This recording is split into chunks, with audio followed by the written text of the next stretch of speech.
আসসালামু আলাইকুম। বৃষ্টি ভেজা লগনে আজকে আপনাদেরকে দেখাবো খিচুড়ি ভুনার রান্না কিভাবে করে এবং কিভাবে খায়। পানিটাকে একটু সিদ্ধ করে নিলাম, সব মশলাপাতি রেডি করে নিলাম। ইনশাল্লাহ দেখেন, চাউল ডাউল দিয়ে একসঙ্গে বাছাই করে পানিতে ধুয়ে তারপরে রেডি করে পাতিলটাকে সিদ্ধ করে নিলাম। দেখেন, এবার তেল ঢেলে দেব। তেল ঢেলে দিচ্ছি ইনশাল্লাহ। তেলটাকে প্রথমে সিদ্ধ করে নিলাম, তারপরে এখন পেঁয়াজ ছেড়ে দেবো। এই পেঁয়াজ ছেড়ে দিলাম, সবাই লক্ষ্য রাখবেন। হ্যাঁ, এবার কিছু মরিচ দিয়ে দিলাম, কাঁচামরিচ। কাঁচামরিচ দিয়ে দিলাম, আপনারা লক্ষ্য রাখবেন ইনশাল্লাহ। দেখেন, লক্ষ্য রাখেন, কিছু মরিচ, কিছু পেঁয়াজ, কিছু গোটা রসুন দিয়ে তেলের সাথে আগে মিক্স করে ভালো করে ভেজে নেব।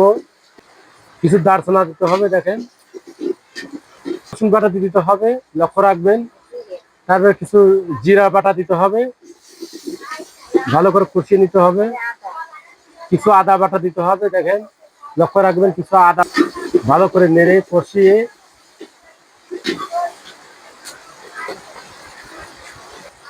লবণ তো দিতেই হবে, লবণ ছাড়া তো আর ভুনা খিচুড়ির টেস্ট হবে না। কিছু হলুদ দিয়ে দিতে হবে, লক্ষ্য রাখবেন। এখন কালারটা এসে যাবে, নেড়ে দাও নেড়ে দাও। কিছু ধনের গুঁড়ি দিতে হবে, লক্ষ্য রাখবেন। কিছু ধনের গুঁড়ি দিতে হবে, এবার ভালো করে নেড়ে দিতে হবে, লক্ষ্য রাখবেন।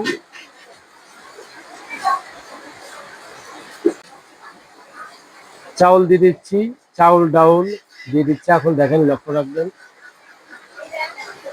রান্নাটা ভালো রাখবেন, আমাদের পাশে থাকবেন।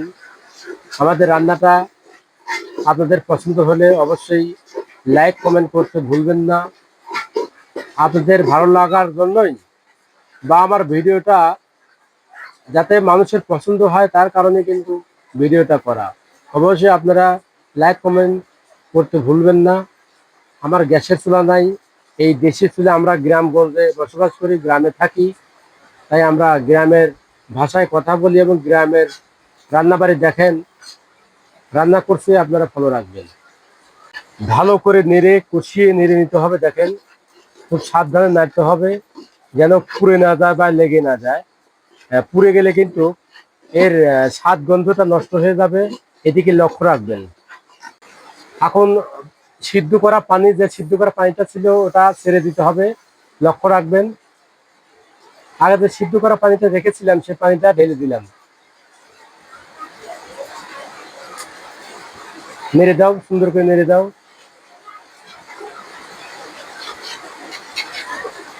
ভালো করে নেড়ে দাও। তারপরে এটা পরিমাণ মতো পানি দিয়ে দিলাম, লক্ষ্য রাখবেন। তারপরে লক্ষ্য রাখবেন, কিছু পোলার চাল উপর দিয়ে দিতে হবে। কিছু পোলার চাল পানি দেওয়ার পরে কিছু পোলার চাল দিয়ে দিলাম। দেখেন, ভুনা খিচুড়িটা খুব টেস্ট হবে এবং খুব টেস্ট লাগবে, খুব সুঘ্রাণ হবে। শুধু পানি দিলেই হবে না দর্শক শ্রোতা, মাঝে মধ্যে নেড়ে দিতে হবে, দেখতে হবে যে নিচে লেগে গেছে কিনা। শ্রোতা মন্ডলী দেখেন, আমাদের খিচুড়ির কিন্তু মানে জাল শুরু হয়ে গেছে পর্যাপ্ত পরিমাণে। এখন কি দিতে হবে? পোলার পাতা দিতে হবে। দেখেন, কিছু বাষ্প হওয়ার জন্য কিছু পাতা ছেড়ে দিলাম, লক্ষ্য রাখবেন। একটু নেড়ে দাও, নেড়ে দিতে হবে যেন নিচে না লেগে যায়। হ্যাঁ, লবণ দেখে নাও। শ্রোতা মন্ডলী দেখেন, রান্নাবাড়ি শেষ করলাম, এখন খাওয়া দাওয়ার পালা। তো সবাইকে তো আর দাওয়াত দেয়নি, ইনশাল্লাহ দাওয়াত রইল। পরবর্তীবার আমার ভিডিওটি দেখবেন মনোযোগ সহকারে এবং লাইক কমেন্ট শেয়ার করে দেবেন। এখন খাওয়া দাওয়া শুরু করব, আপনারা লক্ষ্য রাখবেন, দেখবেন। বিসমিল্লাহির রহমানির রহিম। দেখেন, অনেক খাবারের দিছে, ভুনাটা কিন্তু খুব সুন্দর সুঘ্রাণ এবং খুব সুস্বাদ হয়েছে। বিসমিল্লাহির রহমানির রহিম, খাওয়া শুরু করব।